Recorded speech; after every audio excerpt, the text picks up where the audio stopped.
troubles d'apprentissage en langage écrit dans les écoles sont un obstacle pour plusieurs élèves. Ils se manifestent soit en lecture, soit en écriture, ou bien dans les deux composantes. Ces deux habiletés sont essentielles à la réussite scolaire. Il est donc important de munir les élèves avec les outils appropriés pour les aider à surmonter leurs difficultés. Mes difficultés, c'est juste écrire et lire. Je suis capable de lire, mais je ne vais pas vraiment comprendre qu'est-ce que je lis. Comme Mathieu, de 10 à 30 % des élèves éprouvent des difficultés en écriture, ce qui peut freiner leur scolarité. La compréhension de lecture et la production de texte sont des éléments importants de leur éducation, puisque près de la moitié du temps en classe est consacré quotidiennement à des tâches sur papier. L'élève ayant des troubles d'apprentissage en langage écrit peut alors très bien s'exprimer oralement, mais lire et écrire représentent un obstacle.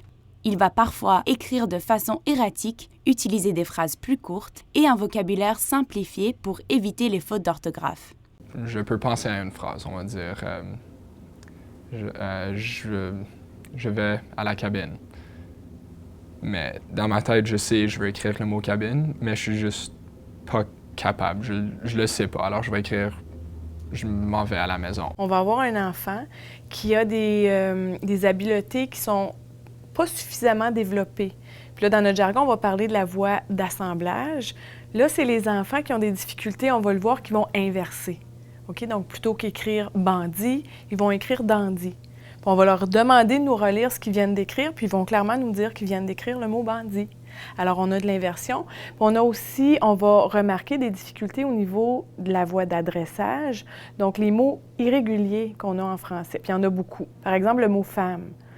On ne peut pas l'écrire au son, donc on va l'écrire F-E-M-M-E. Un enfant qui a un trouble de l'écriture va plus souvent qu'autrement écrire F-A-M-E. Seconde, S-E-G-O-N-D-E. Les troubles d'apprentissage en langage écrit comptent parmi les troubles neurologiques du développement. L'écriture manuscrite et orthographique sont des processus perceptivo-moteurs complexes qui nécessitent une grande concentration mentale. Pour écrire une phrase, l'élève doit donc relever de nombreux défis. Il y a plusieurs sphères au niveau cognitif qui sont atteintes. D'abord, il y a le traitement visuel. Les études tendent à nous démontrer qu'on a besoin de faire un traitement visuel entier d'un mot, de toutes les lettres, la séquence des lettres, pour être en mesure de bien l'orthographier par la suite. Donc, le traitement visuel est affecté. Ensuite, on a certainement l'attention et la mémoire. Pour être en mesure de bien identifier et orthographier un mot, on doit pouvoir maintenir notre attention sur ce mot-là de façon suffisamment longtemps pour qu'on puisse ensuite transférer l'information en mémoire de travail, où est-ce qu'on peut à ce moment-là travailler avec le mot. Et tout ça, là, sans être distrait par les stimuli qui sont internes, donc nos pensées, nos préoccupations, et les stimuli externes, le bruit, les chaises qui bougent. Donc, il y a beaucoup, la mémoire et l'attention, ce sont vraiment des facteurs importants. Lorsque les difficultés persistent et résistent aux interventions jugées efficaces par les professionnels, il est important d'envisager des moyens afin de permettre aux élèves de transmettre ce qu'ils connaissent. Une adaptation préconisée est de les munir d'outils technologiques appropriés pour les assister. Des outils qui ont prouvé leur efficacité à montrer le vrai potentiel de l'élève en langage écrit sont mis à leur disposition. Lire, encore je suis capable de le faire, mais c'est pas très très bon. C'est pas comme les autres. Donc c'est pour ça que j'ai comme des logiciels comme WordQ ou un scanner pour m'aider avec mes travaux. Je m'en vais à l'Université d'Ottawa en génie mécanique. Ils m'ont offert mes outils. Alors, et mes adaptations. Alors, je vais, dans mon programme à l'université, dans mes classes, je vais pas avoir de problème à écrire. Mon parcours pour me rendre à l'université était quand même assez difficile.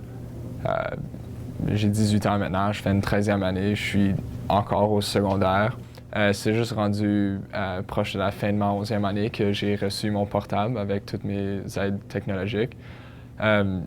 Et c'est à ce point-là qu'il y a beaucoup d'enseignants qui ont réalisé « Oh, Léo, il est pas un idiot. » Comme, quand il y a ces outils, il y a des notes beaucoup plus élevées qu'il y avait avant. Je suis passé d'une moyenne d'environ 65 à 70 à une moyenne de 85 et plus haut. Une fois que je l'ai eu, tout allait mieux. Je m'exprimais mieux à l'écrit. Les professeurs, ils comprenaient ce que j'essayais de dire. Maintenant, j'explique. J'avais plus un vocabulaire limité. J'avais plus des limites à ce que je pouvais faire. Qu'est-ce que je pensais, je pouvais l'écrire, je pouvais le lire. J'ai Antidote, le CPEN et WordQ. Je crois qu'il y a des outils que je vais utiliser dans ma vie professionnelle. Mais je crois aussi qu'à cause que j'ai choisi cet emploi-là pour mes forces et pas mes faiblesses, que j'espère pas avoir besoin de l'utiliser autant.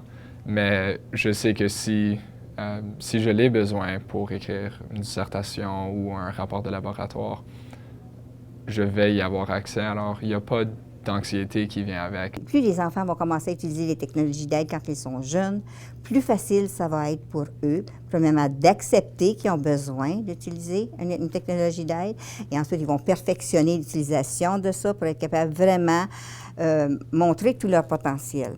Parce que c'est évident qu'un enfant qui a un trouble d'apprentissage à l'écrit, ses écrits ne reflètent pas son potentiel et c'est très, très, très démotivant pour l'enfant parce que pour le montant d'efforts qu'il met, les écrits, les résultats qu'il reçoit ne reflètent pas tous les efforts qu'il a mis. Les élèves peuvent recourir à une panoplie d'outils informatiques qui vont leur permettre de diminuer leur stress, d'augmenter leur rendement scolaire et de contribuer éventuellement à leur réussite professionnelle.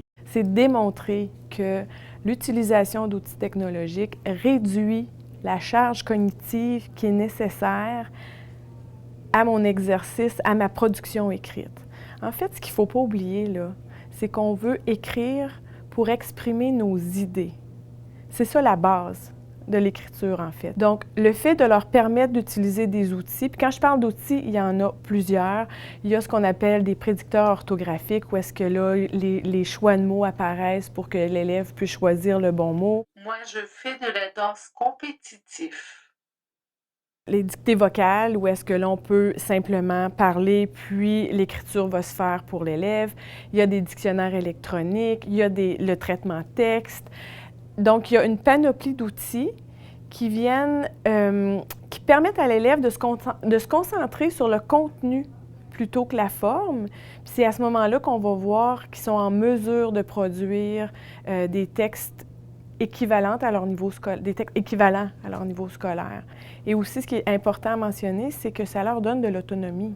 Ils n'ont pas besoin d'un enseignant ou de quelqu'un toujours à côté d'eux. Plus un élève va être exposé au bon modèle, donc plus il va être exposé aux bonnes orthographes du mot, plus il va l'encoder correctement et plus ses chances vont être grandes de l'écrire correctement par la suite. Puis ça, les outils technologiques permettent ça instantanément. Il existe d'autres adaptations que la technologie d'aide qui peuvent être envisagées dans le plan d'enseignement individualisé. Le PEI est élaboré pour soutenir l'apprentissage de l'élève ayant des troubles d'apprentissage selon ses forces et besoins. Des adaptations pédagogiques, environnementales ou en matière d'évaluation, des attentes modifiées ou des attentes différentes, ainsi que d'autres stratégies sont précisées dans le PEI de l'élève. Mes enseignants, ils me donnent toutes mes notes de cours pour que je puisse utiliser un surligneur pour ressortir les mots-clés. Beaucoup de mes cours maintenant, mes profs, ils mettent toutes les notes en ligne sur le site de l'école. Alors, c'est facile, je peux aller les voir avant de rentrer en classe. Quand on met les adaptations en place et les stratégies, ils vont avoir des notes souvent supérieures à leurs pairs parce que ce sont des enfants, des élèves intelligents. L'intégration de ces stratégies aide non seulement les élèves qui ont des troubles d'apprentissage en langage écrit, mais aussi les élèves qui n'en ont pas. Ces outils peuvent être bénéfiques à l'apprentissage de tous les élèves dans une salle de classe. Ils sont toujours en surcharge. Puis on ne peut pas réussir aussi bien si on a toujours une surcharge cognitive. Donc, les adaptations font simplement leur permettre de performer à leur niveau réel. Si j'ai besoin de double du temps pour faire mes examens, j'ai le double du temps. J'ai une salle séparée aussi. Alors, quand quand un enseignant, je le vois encore pour d'autres élèves, ils disent « ben ça va pas être comme ça dans la vraie vie, mais je m'en vais à l'université. » Et tout ce que j'avais pas au début de mon secondaire, qui m'a vraiment aidé vers la fin, je vais les avoir à l'université, alors je vais pas avoir de problème à continuer. Je suis pas stupide, je suis juste différent. Tout le monde apprend différemment. Un trouble invisible chez des enfants incompris.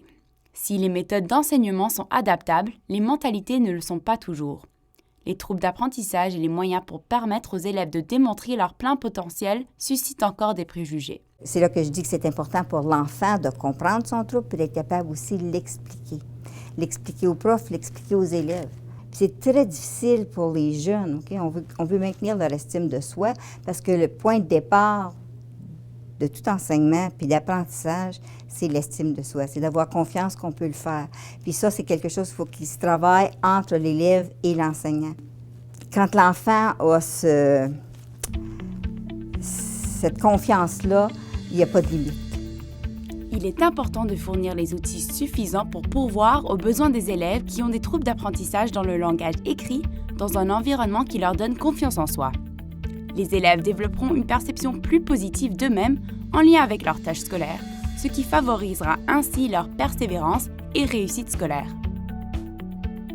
Pour plus de renseignements, visitez notre site web taal'ecole.ca.